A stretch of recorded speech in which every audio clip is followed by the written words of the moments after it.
François Bayrou est l'invité du live. Bonjour François Bayrou, merci beaucoup d'être avec nous ce matin en direct sur BFM TV. Je vais commencer évidemment par l'actualité la plus brûlante. Le conflit du carburant s'enlise. Les automobilistes, on le voit, sont au bord de la crise de nerfs pour certains. Le dialogue social est dans l'impasse. Comment peut-on sortir de cette crise ? Bon, il y a deux aspects dans cette crise. Le premier, c'est des tensions internes aux entreprises avec du dialogue social qui sans doute va se lancer ou est déjà lancé, aurait pu être lancé, je ne sais pas quelle est la bonne formule. Il y a un deuxième aspect qui est beaucoup plus inquiétant ou traumatisant pour un grand nombre de Français, c'est que quand un pays est dans une crise aussi profonde que celle que nous rencontrons, crise énergétique, crise du pouvoir d'achat, crise climatique, que tout s'agrège, la guerre en Ukraine, l'inflation, ce qui se passe dans le monde, se saisir de cette crise pour un conflit interne à une entreprise, ça me paraît inquiétant. C'est pas, je suis sûr que beaucoup de Français le vivent comme ça. On est tous dans le souci et l'inquiétude, et ces entreprises-là, qui sont de très grandes entreprises, il me semble qu'il y aurait d'autres moyens et d'autres voies que de se saisir de l'inquiétude générale pour une pression interne à l'entreprise. François Bayrou, le gouvernement est-il assez actif dans cette crise ? Des réquisitions ont été prononcées, bien sûr, mais on entend aussi des critiques monter sur cette gestion de ce conflit. On dit notamment que le gouvernement n'a pas capté, n'a pas suffisamment compris ce qui était en train de se passer. Est-ce que vous feriez aussi ce reproche ? Non, je pense que on est un pays dans lequel c'est toujours la faute du gouvernement. Et là, en l'occurrence, la guerre en Ukraine, c'est pas la faute du gouvernement. La crise énergétique dans toute l'Europe, c'est pas la faute du gouvernement.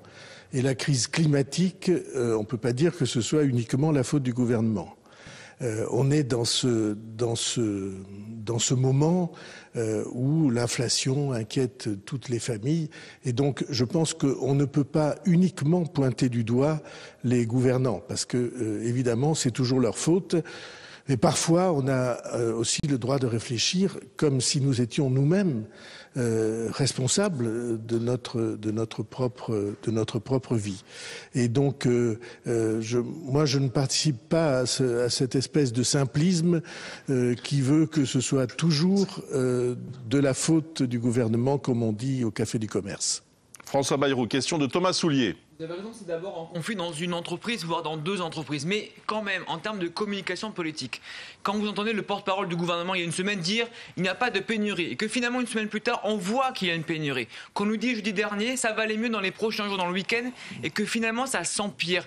Est-ce que vous dites toutefois que certains ont peut-être minimisé au départ la situation ? Bon, c'est tellement facile de rejeter perpétuellement la faute sur les autres. Je sais bien que c'est la mode, et d'ailleurs c'est pas la mode d'aujourd'hui, ça a toujours été le cas. Mais ce qu'on vit est tellement complexe et difficile que oui, sans doute, on s'aperçoit pas à la première minute des dérives possibles ou des enchaînements de conséquences possibles. Les dominos tombent les uns après les autres. C'est vrai. Est-ce que le gouvernement peut être plus réactif ? Sans doute. Tous les gouvernements devraient être plus réactifs, avoir les yeux ouverts, être capables de faire des analyses à la minute sur ce qui va se passer dans les mois qui viennent. Il se trouve que c'est moins facile à faire qu'à dire. Donc, je veux pas joindre ma voix au concert de ceux qui mettent toujours en accusation les mêmes qui ont la bonne ou mauvaise fortune d'être au gouvernement. François Bayrou, est-ce qu'il y a un risque d'embrasement social ? La CGT, par exemple, réfléchit à... Vous m'entendez, monsieur Bayrou ? Je vous entends mieux, mais je vous... est-ce que vous m'entendez ? Nous, on vous entend très bien. Est-ce que vous m'entendez aussi ? Ils m'entendent ? Visiblement, on a un Moi, petit j'entends souci. plus rien. Alors, on a un petit souci. On va régler ça en quelques secondes et on va retrouver François Bayrou sur place, bien sûr. Le temps, avec Thomas Soulier, évidemment, de revenir sur ce qui vient d'être dit. C'est un partenaire essentiel de la majorité, évidemment, François Bayrou. Bon, il est aussi dans son rôle lorsqu'il dit cela. C'est un partenaire qui a été récemment assez turbulent, parce que souvenez-vous que ce soit au mois de mai, quand Elisabeth Borne a été nommée, lui-même, il a contesté ce choix-là. Récemment, sur les retraites, également, François Bayrou a dit n'allez surtout pas vite, on fera ça l'année prochaine. Donc on voit que maintenant, François Bayrou la joue un peu plus loyal maintenant. On va poursuivre l'interview, c'est ça? Alors, on vous a retrouvé, François Bayrou. Pardon pour ces petits soucis de son, mais je crois que vous m'entendez bien. Est-ce que je puis corriger ce que Thomas Soulier a dit? Bien sûr. Est-ce que je puis corriger ce que Thomas Soulier a dit? Donc, je ne joue pas. Je ne joue pas la loyauté, je ne joue pas l'inquiétude quand je suis inquiet. Simplement, je ne veux pas hurler avec les loups. Bien. Je vois très bien que chaque fois qu'il y a une crise, on met en accusation ceux qui sont aux responsabilités. Il me semble qu'on peut être un peu plus équilibré dans le jugement que cela, et que, en tout cas, la crise énergétique, c'est pas la faute du gouvernement. Bien. C'est la faute peut-être de décennies, mais pas plus. Alors, si vous le voulez bien, François Bayrou, je voudrais rebondir sur ce que vous avez dit d'ailleurs au début de cet entretien. Un autre sujet. Vous avez dit, nous rencontrons une crise profonde. Il y a une inquiétude aussi maintenant sur une possible extension de cette crise sociale. D'ailleurs, la CGT, ce matin, appelle à ce que tout le secteur de l'énergie rentre dans la grève. Il y a des appels pour la semaine prochaine. Il y a aussi une manifestation, vous le savez, ce dimanche. Est-ce que cela vous inquiète? Est-ce que vous pensez qu'on est au bord d'un embrasement possible? J'espère que non. Mais vous voyez bien, que ce soit le secteur de l'énergie, en tout cas, que certains veuillent mobiliser l'ensemble du secteur de l'énergie dans une crise dont pâtissent tous les Français et tous les foyers, précisément sur la question de l'énergie, il y a là quelque chose qui met mal à l'aise. Comme s'il s'agissait d'appuyer là où ça fait mal pour des avantages personnels. Et je ne crois pas que ce soit une stratégie, qui soit en ligne avec ce que nous traversons. Et je ne crois pas que ça ressemble à une idée du civisme, comme on a beaucoup voulu, comme on a mis des années à la définir pour une démocratie, une république comme la nôtre. Ce conflit social, François Bayrou, cette pénurie que l'on voit, ces files d'attente, on voit que ça, évidemment, épuise des Français qui sont déjà très fatigués. Vous ajoutez à cela peut-être le 49.3 qui va dégainer dans les prochains jours. Vous ajoutez à cela les réquisitions. Il y a clairement un climat de tension et vous le constatez, évidemment. Dans ce climat-là, est-ce que vraiment il est nécessaire, urgent, de faire une réforme des retraites, même au mois de janvier? Mais est-ce que vous ne dites pas, franchement, laissons le temps, voyons au printemps, parce que là, ce n'est pas le moment d'agacer encore plus les Français? D'abord, ce n'est pas des questions d'agacement, ce sont des questions profondes que chaque foyer vit, chaque famille vit pour elle-même. Est-ce que tout le monde sait que la question de la réforme des retraites se pose? Le président de la République a décidé, et je suis moi-même intervenu dans cette réflexion publiquement, le président de la République a décidé qu'on allait prendre le temps de réfléchir ensemble, de discuter ensemble, qu'on allait prendre au moins 3 mois pour mettre sur la table et les problèmes et les solutions. Je trouve que c'est juste et raisonnable, et si je trouvais le contraire, je ne serais pas cohérent avec moi-même. Donc, je pense que la décision a été raisonnable. Après, le gouvernement verra au début de l'année 2023 quel est le meilleur moment et la meilleure formule. Vous parlez du 49.3.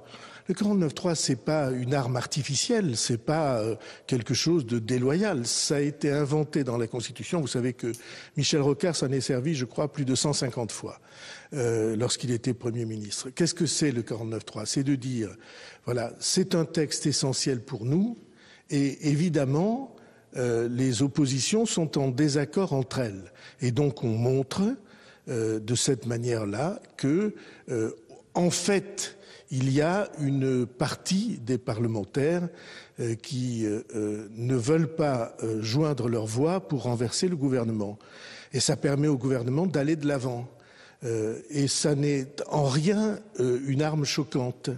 Je pense que tous les gouvernements placés dans la situation d'une absence de majorité considèrent que c'est une démarche normale. Mais il y a des textes adoptés, sans ça. Cette nuit, il y a eu des textes adoptés qui ont permis que, par exemple, sur le chômage, on obtienne un vote positif de l'Assemblée nationale. François Bayrou, si vous êtes avec nous ce matin, c'est aussi parce que vous avez rendu aujourd'hui un rapport sur la géothermie en tant que haut-commissaire au plan. Alors on est, vous l'avez évoqué d'ailleurs, à l'heure d'une crise énergétique grave. C'est un moyen qui est très peu connu d'ailleurs pour garder notre indépendance énergétique.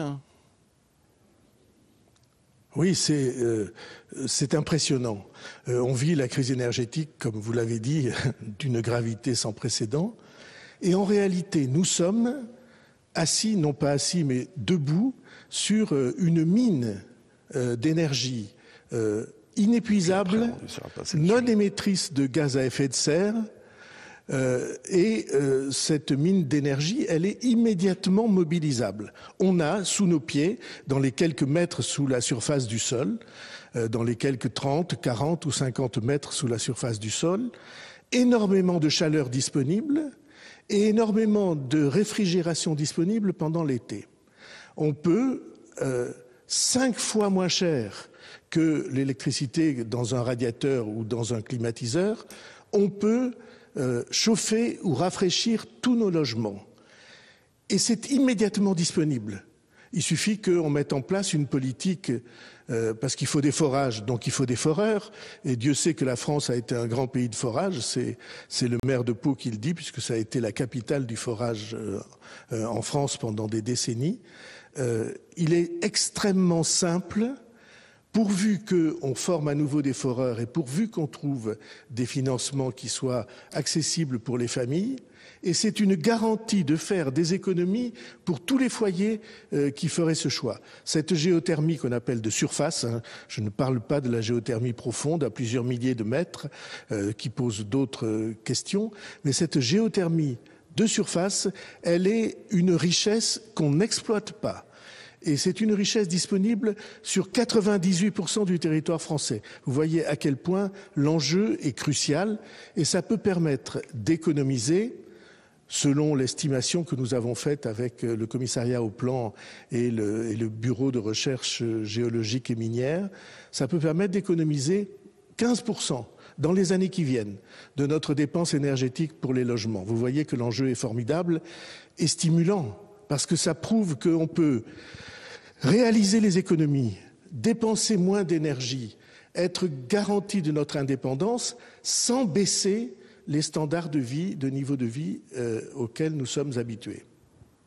Merci François Bayrou. Merci de nous avoir parlé aussi donc, de ce rapport que vous remettez aujourd'hui en tant que haut-commissaire au plan sur ce sujet, je le disais, trop méconnu de la géothermie. Merci mille fois d'avoir répondu à nos questions.